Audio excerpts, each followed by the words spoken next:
All right, just talking about my previous video about my daughter's emergency room visit, just kind of following up on that. And also about what we did for Memorial Day, which was yesterday. I did a lot with her and I was completely exhausted at the end of the day, at the end of the night. I just wanted to say that what I've also learned about someone's psychological well-being, I will use that word because the word mental health is just one of those things that I'm just like, it's very common. It's associated a lot of times with anxiety and depression, and mental illness is associated a lot of times with someone being ill. And I don't like that word because I don't think that we're ill. I just think something more deeper than that. So I don't like to use word ill in my videos because I'm very focused on health and well-being and wellness and wholeness, and that's what I like to keep my videos based on. And so my daughter's psychological well-being is what I wanted to touch on in this video, and why it's been so stressful and overwhelming for me, and how sometimes I feel like I'm gonna lose my mind and I feel like I want to run away.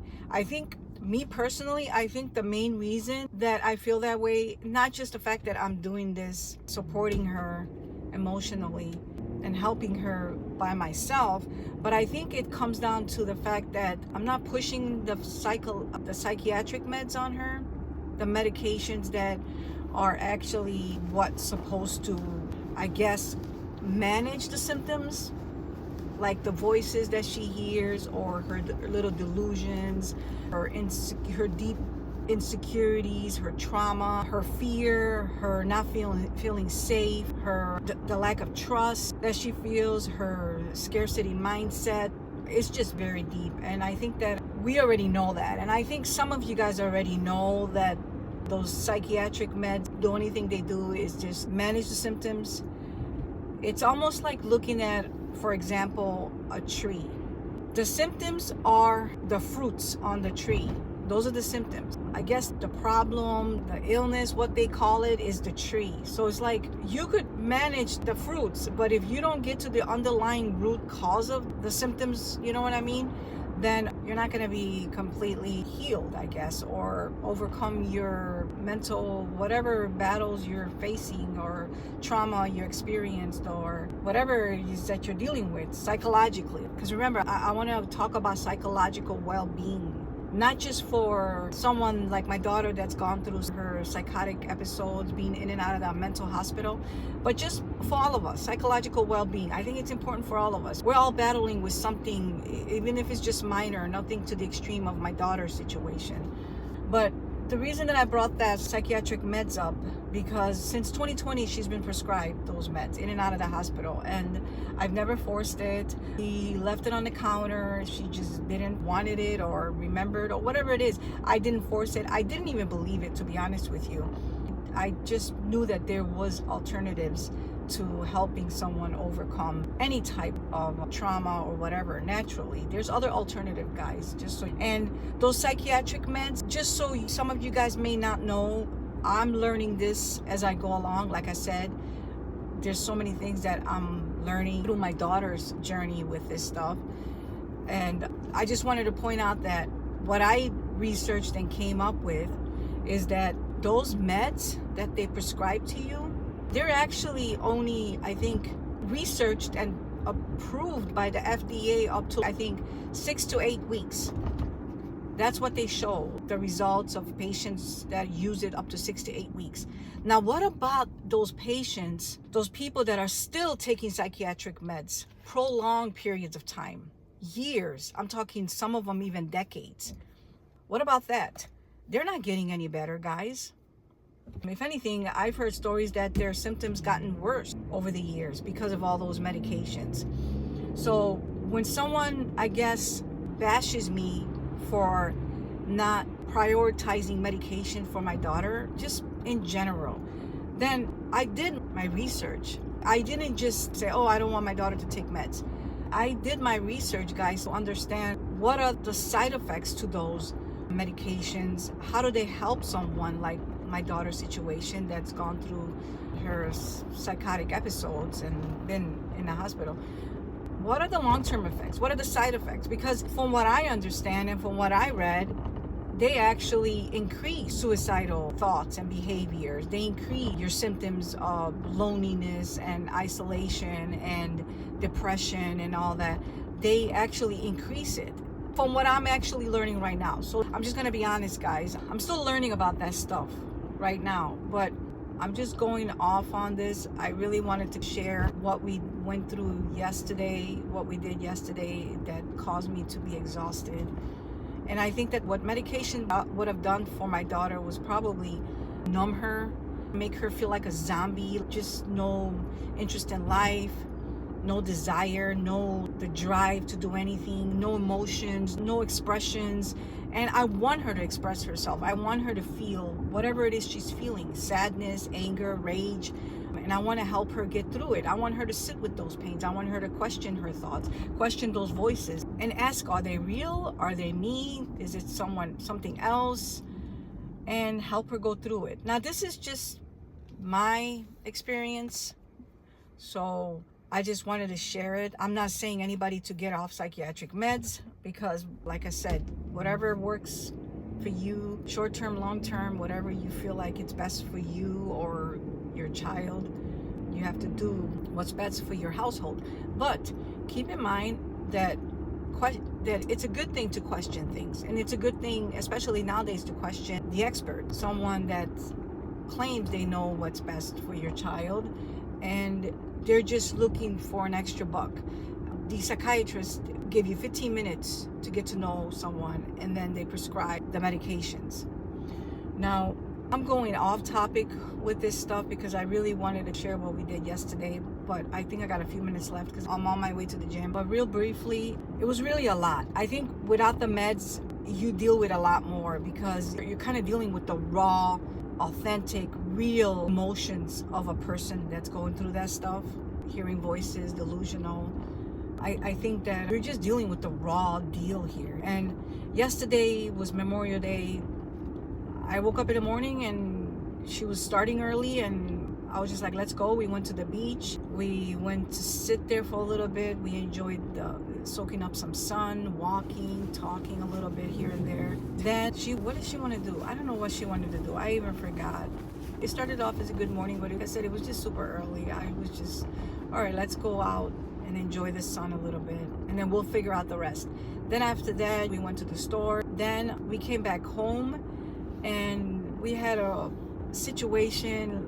It was kind of crazy. She's in and out, guys. So after that, I said, let's go. We're going to the field, and you're going to play soccer. And she was just like, what do you mean? Are we going to go walk the trail? And I was like, oh, we're going to walk the trail. We're also going to play some soccer. I wanted her to see, moving the body to me is one of the most important things that you can prescribe to someone that's going through something where they're stuck in life, some traumatic experience, depression, anxiety, being labeled so many things. Just my daughter being labeled schizophrenia, bipolar, all this garbage labels, because that's what I call them. They're garbage. They were made up in a room by a bunch of fucking psychiatrists that had to come up with a fucking label to call these types of symptoms that patients have. Oh, what do we call it? Let's call it, these patients, they go through these types of things. These are some of the symptoms. Oh, can we take a vote on, should we call it schizophrenia? Let's take a vote. And let's say X amount of psychiatrists raise their hands and say, that sounds about right. We'll call it schizophrenia. And then it gets in the book. And then they start making medications, prescribing all these bullshit psychiatric meds to manage some of the symptoms. But in the long term, it really doesn't manage. It fucking makes patients worse, from what I understand. So then what I wanted to touch on is that, like I said, moving your body, I think, is one of the best things you could do for anyone, or even do for yourself.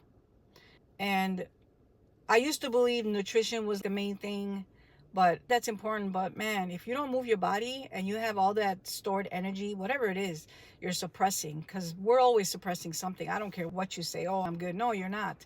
You're holding on to some type of anger, some type of bitterness, some type of envy. I have some anger that I hold on to, things that I've experienced over the years with my family. I'm still feeling bitter, and I haven't fully, overcame that, because maybe it's because I'm still going through it with my daughter, and I still am experiencing that with my family. So I do have bitterness inside me, and moving my body does help. It does.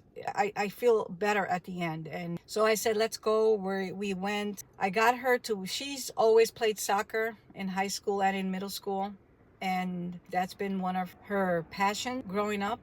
She started when she was 3, 4 years old. Her father signed her up, and after that, that was it. I remember going with her to play soccer. I remember recording her during her little tournaments and stuff, traveling with her.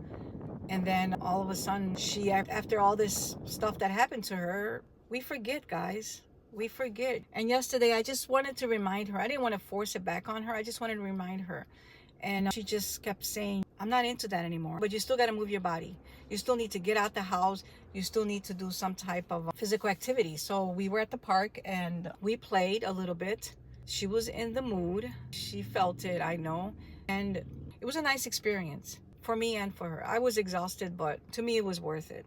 And then after that, obviously, all she kept talking about is, are we going to go out to eat? And I was just like, oh my God, here goes my goals. I was like, I guess we'll go out to eat. So we went to Red Robin, and I tried to be really good. I didn't want to have a full meal. So I just had some sweet potato fries, and she's been wanting a drink, and I have to be careful with her, any type of substance, even alcohol, guys, even nicotine, guys. I have to be really careful. And that's another story to share with you guys, how she handles that. But just so you know, I'm very cautious about her taking any type of substance. I even quit drinking. I haven't drank since over 6 months, guys. And that was because I wanted to keep my house clean from any type of substance and keep her away as much as possible. Now, can I control the outcome of her future, of when she moves on in life? Is she going to drink? No, I can't. But can I create something of clean environment in the moment? Absolutely. I'm in control of that. It's my house. So there's no fucking alcohol in my house, period. And I just lost interest in drinking alcohol. So she had one drink and she wanted another one. And I said, nope, we talked about this. You're going to have just one. And that took us on a whole nother spiral of emotional exhaustion for me, trying to get her to understand, comprehend that that's it, we're done. That's a whole nother conversation to open up. But I'm here at the gym, and I just wanted to share how our Memorial Day went, how she's doing. And by the way, I truly, genuinely believe that the reason that my daughter was able to come home from the emergency room that night was because she is making progress in her healing with her psychological well-being. She's making progress psychologically. She's making progress emotionally. So she's overcoming. So now she's able to communicate her wants a little better. She's able to be a little bit more expressive. She is more cooperative, and her behavior has become more calm and more settled, if that makes sense. Maybe not so much with me, because she's getting so much better that we bump heads and she gets frustrated and I get frustrated. But overall, I think she's getting better. And that's, I believe, the reason, like the nurse said, if she cooperates and she behaves, she gets to go home. And there you have it. Proof right there that she's making progress in her journey through this chaos that we've gone through since that we started in 2020. And that's why she got to come home. And on top of that, it's without psychiatric meds. And I think that's very important to analyze here. So if she's not suppressing or managing her symptoms, then what is she doing? She's overcoming them, guys. She is overcoming them little by little. She's managing to regulate her nervous system. She's managing to work on her cognitive abilities. And my definition is not going to be quite there. My explanation about this situation with my daughter is not going to be quite clear, because I don't have much time to write down my notes, figure out how to lay it out on my videos, how to express myself where people understand it. I hope you can understand it. I hope that some of you understand why I do what I do, where I stand when it comes to someone's psychological well-being, why I choose to not take the route of psychiatric meds, why I choose alternatives, why I'm choosing to question authority, and understand as a mom why I'm taking full responsibility as to where my daughter is, because I did play a huge role in the outcome of what she experienced from 2020 to now with in and out of the mental hospitals. I did made some choices raising her that shouldn't have, it wasn't like, I don't know, it's hard to explain, guys. I made some bad choices and life had to beat me down a couple of times for me to finally wake up and be like, all right, Erica, you gotta take full responsibility and ownership to where your daughter is today and what she's gone through, and help her and work towards getting her better little by little. But anyways, let me end this video. It's too long. I'm gonna have to cut it. I gotta go train and then go to work, and I got 9 days left, and I don't know what's gonna happen. If I stay home with her the whole summer, I'm gonna go crazy. So I need an outlet, guys. I really do. I don't know what I'm gonna do next. I have no idea how I'm going to help my daughter, support her during the summer, being out of work. I don't know how it's gonna play out. But let me go do my therapy, because this is very important to me for my psychological well-being, guys. You take care and make sure that you move your fucking body. If you feel stuck, if you feel some type of depression coming on, or sadness or anger, rage, whatever, I don't know. I just think that moving your body any way possible, it actually helps. And you don't want to manage your symptoms. You want to overcome things. Guys, I gotta go. Take care of yourself, especially your mental.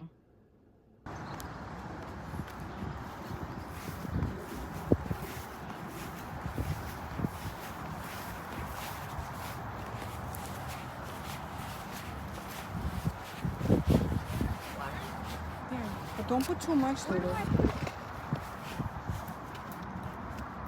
should I put it normally? You're gonna put it... You just need to put a little. That rock is fine, right? Let me see. You just need to put a little. Where are you using... Yeah, you don't need a lot. That's fine? I think so. Okay, I just wanted to...